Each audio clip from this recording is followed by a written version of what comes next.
Hello everyone, I'm CoolGuy, welcome back. I want to talk about Bottom Tree Sunbreaker, Code of the Siegebreaker. It's an absurdly good skill tree. I'm going to show you some things about it today, and that excites me. There's some glitchy things about it. It's pure power. The opening clip here is an Iron Banner. It's a we ran in Iron Banner. It took about 1 minute 45 seconds. 58 seconds of that I was in Sun Warrior. We're going to get to Sun Warrior later on in the video. Now, I did make a video last week talking about the top 3 light subclasses that can go against Stasis in the Crucible. Siegebreaker was technically in the top 5, and my only complaint is how the Sunspots interact with Stasis, as far as being in a Glacier Grenade. I hate how it interacts, but other than that, it's top tier right now. And you can play around that as long as you don't pop your super while you're in a Glacial Grenade. As we look forward to next week, the new PvE activities, this tree holds its own. And in today's video, I'm going to talk about PvE and PvP builds for it, where it excels, what weapons it excels with, and more, and really just bring out the most out of it. The more I play with it, the more I do feel like it should have been in that top 3, and a lot of you didn't like that I put Top Tree Sentinel Bubble in the top 3. Others thought that it was appropriate for it to be there. Now, I did put it in because of suppressors and the bubble with Titans. It's a very good defensive class, and if you have first super, use Crest of Alpha Loopy, drop 3 orbs on the ground, it jump starts your team, it does well, it wins trials rounds. But this one, Bottom Tree Sunspot, is right there with it and the others as far as Titan light subclasses. For the tree, left node is Mortar Blast. Strike an enemy with this melee ability to release a solar explosion, setting nearby enemies on fire. Sol Invictus, solar ability kills restore your health. Grenade melee ability and Sun Warrior kills leave a deadly sunspot in their wake. Sun Warrior, passing through a sunspot causes your grenade and melee abilities to recharge faster and your super to last longer. It also increases the damage your weapons deal. The weapon bonus is 20% more damage, and then Endless Siege. Hammers create a sunspot on impact. While standing in the sunspots, you throw hammers faster.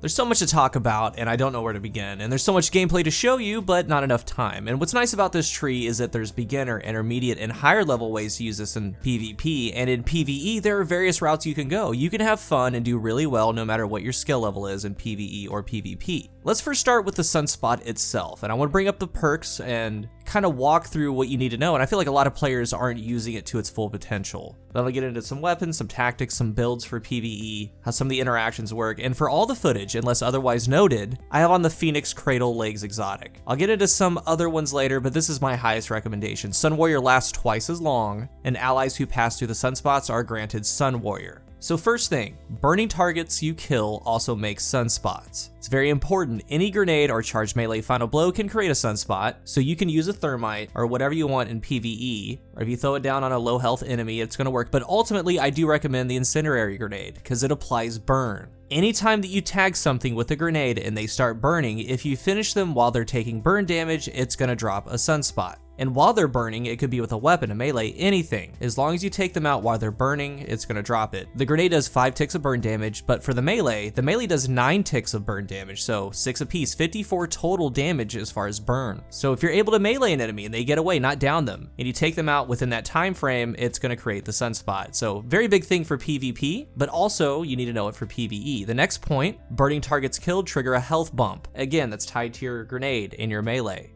Next, kills with the Sun Warrior buff active can create sunspots based on weighted enemy killed. So the sunspots created when a threshold of 1 is achieved. Players in PvP or bosses equals a 1, majors are 0.5, minors are 0.25, and there's a 1-second cooldown on creating sunspots. So if you're in PvE and you're already in a sunspot, it's made, you have Sun Warrior up, you need to kill 4 adds to drop another one. You can bring out your primary weapon, do it that way. You need 2 majors, a boss, or 4 adds, and in the Crucible, if you get that sunspot down, and you have Sun Warrior up, all enemies you down with Sun Warrior active is going to drop that sunspot. Sun Warrior has an increased ability recharge scalar of 35%. The sunspot and Sun Warrior are your friend, especially with Phoenix Cradle. That 10 seconds you can run around getting that 20% weapon damage, 35% recharge rate, and the ability to move and extend the sunspot streak to various locations. When looking at the sunspot itself, after you create one and it sits there, it only sits there for 5 seconds, so you need to move to it. However, once you do move to it, and don't leave it, just stay inside, it lasts for 20 seconds. There's a big difference. So if you're in PvE, PvP dropping them, make sure you can make the distance to the next one. and as long as Sun Warrior is on your screen, it's gonna drop a Sunspot, either by 1 kill in the Crucible or using the weight system in PvE. By itself, it does massive damage, 50 tick damage, and it does it quickly. You can barely run through it. If a player or an ad rushes you, they're gonna go down. If you're around a corner and they just come flying through, maybe to shotgun beatdown, whatever it is, they're gonna go down. If they're grouped up at a distance, it's almost like Firefly, it's almost like Dragonfly, an explosion. It just takes an area of effect to that area, and anything inside, if they're close, it's gonna burn them out. It's very, very strong. A big thing, specifically for PvP players, and I mean in PvE it works as well, but you have the most benefit in the Crucible. There's a warp effect inside the Sunspot, like a suction, a vacuum, and you should use this. There's a sweet spot around the center. If you strafe in that spot, you go light speed. It's kind of glitchy. You can go out to PvE or maybe a private match, just create a Sunspot, start kind of strafing around, and you'll find it. With mouse and keyboard, you do it way faster than controller. You just AD strafe. On controller though, you still do it very fast, but the controller has reticle friction. It has reticle rotation that slows it down, but it's still super fast. It's very tough for your opponent to track. And the first game I made a conscious effort of doing this, I was having big trouble trying to land my shots, but I was definitely making them miss. And once I got used to it, it feels clean. But as a tip, that Sunspot, if you do stand in it, you can duel from there. 20% more damage, the fast recharge, you can sit in it for 20 seconds. You only move to the next Sunspot if you can do it within that 5 seconds. It's perfectly fine to stay around and play around that Sunspot. Again, if people are rushing you, it's good for that. For max upkeep for your abilities, it's good for that. And remember, when you leave that Sunspot, especially with Phoenix Cradle, that 10-second timer, you walk around with that damage. The ability recharge that whole time, it's so good.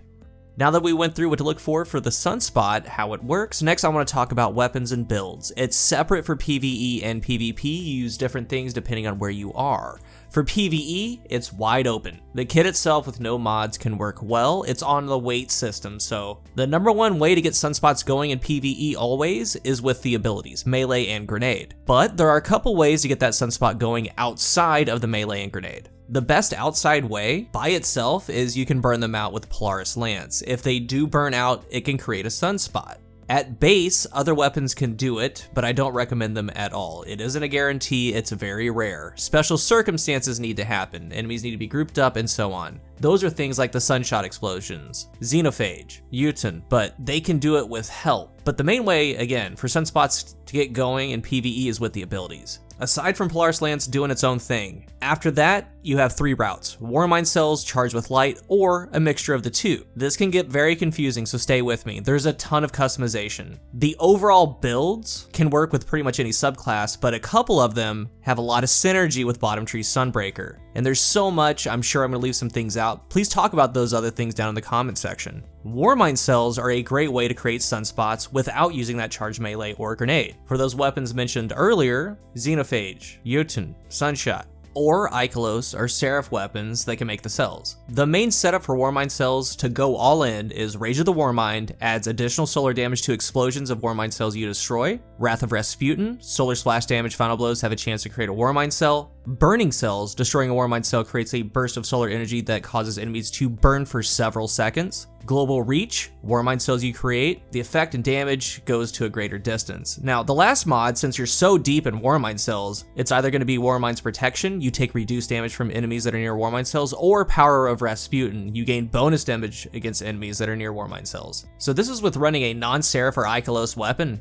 Again, the ones that we went over, they can put in work with the splash damage or destroying them, the cells to get burn on targets. And a real quick important note, this is gonna carry over later. Burning cells works the exact same way as the tree. Burning cells ignites enemies on fire, they take a ton of burn damage. It's low damage, but it ticks well over 10 ticks of burn. It lasts a long time, so those enemies that you see burning, if you down them, just like we talked about before, they're gonna drop a Sunspot. This is without getting Sun Warrior going at all. So if you want to main one of them, you can do that without using Ikelos or Seraph weapons. The main one you would probably go for, the real world situation, is Xenophage. Players already do this, it's comically good. You put on Machine Gun Ammo Finder and just go. Creating cells, creating Sunspots, doing damage, it's great. Now that's all Warmind. Next is going to be an in-between. You can go with Seraph weapons, or in my case, the Ikelos SMG. You would run Burning Cells and Global Reach, just 2 mods. You can then make the rest charge with light or something similar, I'll talk about that in a moment, but you can kill 4 ads with the Ikelos SMG, create a Warmind cell. When you explode it, Burning Cells takes over. It's going to find something, it's either going to burn them out and create the Sunspot, or you find the burning target and take them out to create the Sunspot. And again, this is without proccing Sun Warrior in the first place beforehand. So this can free up your exotic and use different weapons. And that's just using 2 mods for the build. Or you can actually take it a step down. You can only run Global Reach. That works, but if you do that, the sequence is different. If you start with a Sunspot first, get Sun Warrior going, it has to be on your screen. The weight system is still in play for the subclass to make another Sunspot. So you'd make that Sunspot first, make sure Sun Warrior's on your screen, so when you explode that cell, Global Reach, a little mini nuke goes off, and somewhere that 4th enemy that you killed dropped a Sunspot. So this way, you're running a Seraph weapon or Ikelos with just 1 mod, Global Reach, that costs 1 energy, and you can make up the rest. Way 2 is just pure charge with light using the kit of the Sunspot. The more weapon damage, the ability recharge. There are a ton of ways to run it, and one of my absolute favorite builds is with the surprise attack sidearm. Getting charged with light after reloading or readying the sidearm, you consume all stacks of charge with light and convert them to a damage buff. This one's crazy, it's up literally all the time. You run surprise attack, stacks on stacks, swift charge, and taking charge. An important thing, if you don't want to run a sidearm, just run the appropriate mod with the weapon that you're using to get charged with light. So with this one, swift charge, rapidly defeating enemies with this weapon gets you charged with light. Now the last mod could be anything. You could use protective light, maybe lucent blade, heavy handed. And with that one, regain half of your melee energy when you used a charged melee ability, consuming a stack of charge with light. As a secondary perk, when surrounded by enemies, and in my case I am using the sidearm, defeating them adds ammo for that weapon back to the reserve, so it's just a constant loop, and you're constantly charged with light. So this sidearm, Lonesome, has kill clip. You can use Traveler's Chosen, Fever, and Revity, maybe the new sidearm that's coming out, and just go Sunspot to Sunspot with all that damage, reloading, getting kill clip going. When you do that, surprise attack damage is coming in, just always having the more damage. Going around this last sector, eventually just one-tapping everything.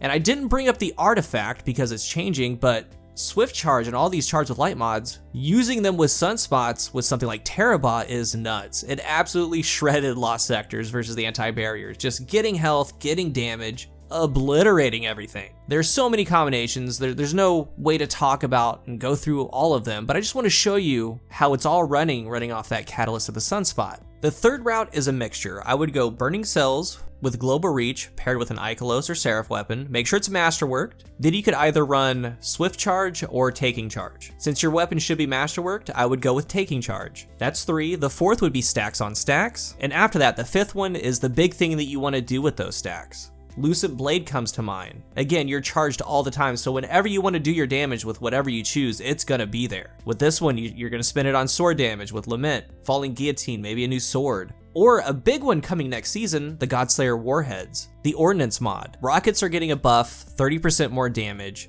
and already just one stack of this mod deals 20% more damage to your rockets. So with what the damage is doing now with this rocket is going to be the base damage come next week. Then you're adding this mod on top of it. And you can add more copies to make this stack higher to get it up to 30% more damage. Rockets are going to be absolutely insane come next week. And it's going to be because of this mod. Don't forget about this mod, this build, this setup, no matter what subclass you're running. But with this build in Sunspots, you can get that Godslayer Warhead easy all the time. I can't wait to try it. Exotic wise, Phoenix Cradle if you're with a fire team, but if you're solo, other options like Armamentarium come into play. I have on the mods to stun champions with my grenade, so I have 2 grenades. I'm using Thermite, that way I have an area of effect to stun. And this subclass, as a 1280 lost sector, the attrition modifier is on. You can only get health by defeating enemies and picking up an orb. Well, just chunking solar everywhere, creating the sunspots, getting those kills does quite well with that. Hollow Fire Earth if you want to hold on to your super. Icefall Mantle to pop in a sunspot, they all work. But for team play and a lot of solo play, I do prefer the Phoenix Cradle. And like I said, there are multiple builds to get into, very unique ways they work with Bottom Tree Sunbreaker. It's a very good subclass for PvE. I hope that you learned something and can put some builds together.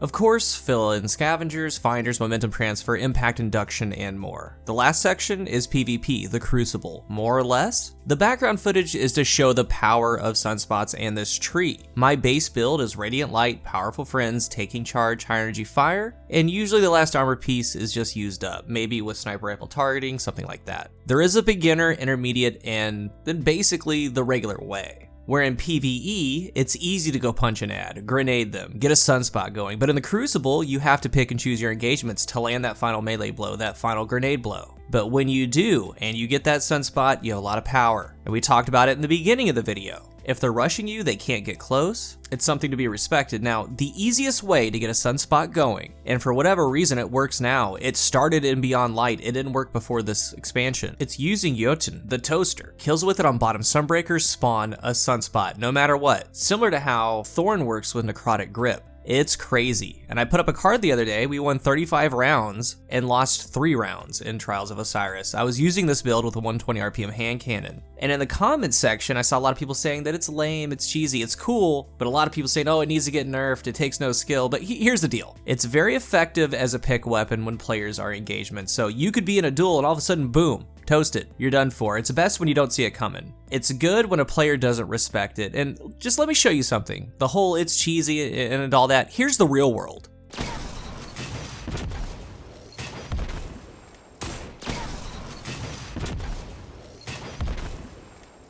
It's not that bad. It's really not, just settle down. And if you enjoy using it, I encourage you to use it with Bottom Tree Sunbreaker. Your Sunspot activation will skyrocket. You can pair it with a Pulse, a 120. A lot of weapons go to a 2-shot with it. It is really, really good. And again, I do recommend Phoenix Cradle to walk around with that 10-second timer. You have that time to create another Sunspot doing 20% more damage, and your team can use that Sunspot. The hardest part has always been to get that Sunspot chain going, and with this, you can do it fast and easy and from the start. The intermediate way is use something like Armamentarium, Syntheseps, to get 2 grenades or that extended melee to land those final blows. That charged melee kill, the grenade kill, just more chances or easier chances to try to do so to get that Sunspot to drop. After that, it's just the basic way, using a wide variety of weapons as is. You kind of graduate to that if you've never really used it. And I can tell you this, with Phoenix Cradle, you should fear this. You've been seeing the gameplay of Ace of Spades. Ace is incredible, leaving a Sunspot, running around for 10 seconds, able to 2-tap with Mentamori. Reloading, it just keep on going. The 120's 2-tap. I was playing with Fallout. I believe we were in Iron Banner. I got a We Ran with Crimson and with Lumina using Bottom Tree Sunbreaker. And what's crazy about Crimson is that it puts it to a 2-burst. If you land a precision final blow, you get the ammo back and you get your health back. So you're just a 2-burst machine, dropping Sunspots as you go. It's very good. And with Lumina, when I didn't have a Sunspot, I could still get 84 damage to the head with a Noble Round. I was pretty much doing 84 to the head the whole time. Once you start getting a hang of the Sunspots and getting them going, it's awesome. And using something like Cloud Strike, I love Cloud Strike. It's a little excessive, but it's just really cool to see a lightning storm destroy the area. Then immediately, fire comes up from the ground. It's really cool looking. I've also done crazy things with Terabot in the Crucible. The possibilities are endless. The super is really good as well, especially versus behemoths. Whenever you see a roaming super coming, whether it's a behemoth or Stormcaller, Spectral Blades, Striker Titan, anything like that, you can pop your hammers and then just pepper the area in front of you that they have to come in. And remember, on activation, you spawn a Sunspot. So like right here, I was frozen, trying to get out, I ended up popping my barricade, and then I just kind of waited, baited him in, and just hammered right down after he meleeed me away. Pretty cool.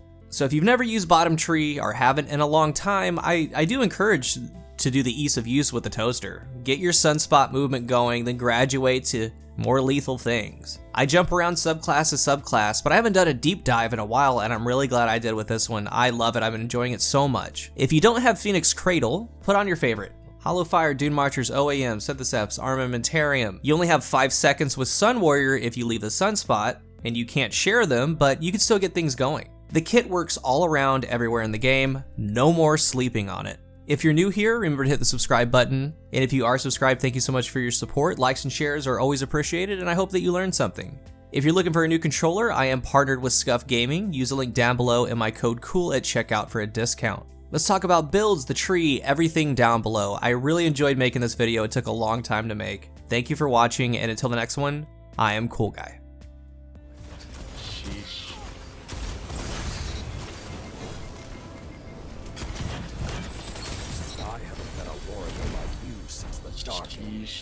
Guardians are so polite. Good. I think the city Times. I don't. It's easy don't to know be an if I angel died or in not. heaven, but you understand. Done. Oh, saint. That was a wild ride on that one. Good lord. Dude, join the Not Dying Club.